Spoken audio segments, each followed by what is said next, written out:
उस समय के केंद्र सरकार वाले मंत्री भी चले आए कि स्वयं सहायता समूह बहुत बढ़ाया है और देख लिए कि हमने नाम दे दिया जीविका।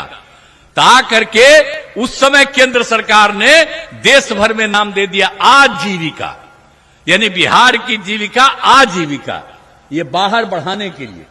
तो भूलिएगा मत, ये सब काम यहां हुआ, एक एक काम यही किए हैं, तो हम तो खाली याद कराना चाहते हैं आपको। तो एक एक काम हम लोग करवाए हैं और हम लोग लगातार काम कराते रहते हैं कि किसी को कोई दिक्कत नहीं हो। अब आप जानते हैं कि हम लोगों ने स्वयं सहायता समूह में की संख्या हो गई 10,51,000, यानी 1,31,00,000 जीविका दीदियां हो गई। अब उसकी संख्या हम बढ़वा रहे हैं, शहरों में भी अब हमने इनको कर दिया है। अब जब जीविका दीदियां, बताइए कोई किसी को कुछ बोलने आता था? आप जानते हैं ना, हम पूरे जगह घूमते हैं और सब जीविका दीदियों से हर जिला में मिलते हैं। अब कितना अच्छा बोलती है, कितनी अच्छी भाषा का प्रयोग करती है। अब आप सोच लीजिए कि 1,31,00,000 से भी ज्यादा अब महिलाएं कितना बढ़िया हो गई, लड़कियां कितना अच्छा पढ़ने लगी। तो ये सब काम जो हम करवा रहे हैं, तब भूलिएगा कोई इधर उधर करके आपको, तो याद करिए कि जो काम हुआ हरा दीजिएगा। हम लोग नहीं रहेंगे तब फिर अपने न कमाने लगेगा जी। सरकारी पैसा से कोई काम नहीं करेगा, अपना ही कमाता अपने पास रखता रहेगा, कोई काम आप लोगों का नहीं करेगा।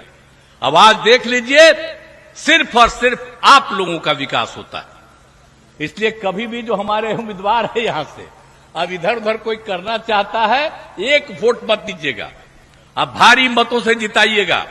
और केंद्र में भी काम हो रहा, 2 बार हो गया 10 साल। अब अगली बार भी फिर केंद्र में अपनी सरकार ही रहेगी और कितना बढ़िया काम होगा। तो इस बार तो हम कह दिए कि इस बार पूरे देश में 4,000 से भी ज्यादा, 400 सॉरी गलती से 4,000 बोला गया, सॉरी 400 से ज्यादा हमारे एमपी होंगे इस बार, आप समझ लीजिए। तो इसीलिए अब बिहार में तो सबको जितवाइएगा, एक को नहीं छोड़िएगा।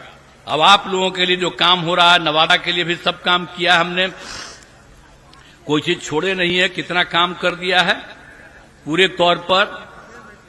और आप जानते हैं वर्ष 2022 में 100 सैया वाले जननायक कर्पूरी ठाकुर अत्यंत पिछड़ा और कल्याण छात्रावास का भी निर्माण किया गया।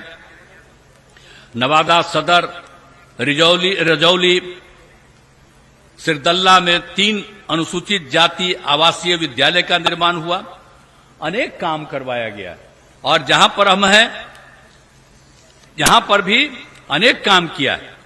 पथों का, पुलों का निर्माण, स्वास्थ्य के क्षेत्र का भी सारा काम। तो कोई भी क्षेत्र को हम लोग इग्नोर नहीं करते।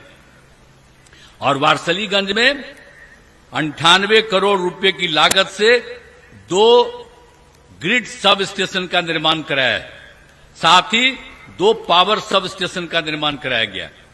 आप जानते ही नहीं कि अब हम लोग हर घर नल का जल, बिजली, सब तरह का काम जो हम लोगों ने करवा दिया, एक एक तरह का जो कुछ भी, शौचालय का, हर तरह का काम करवा दिया।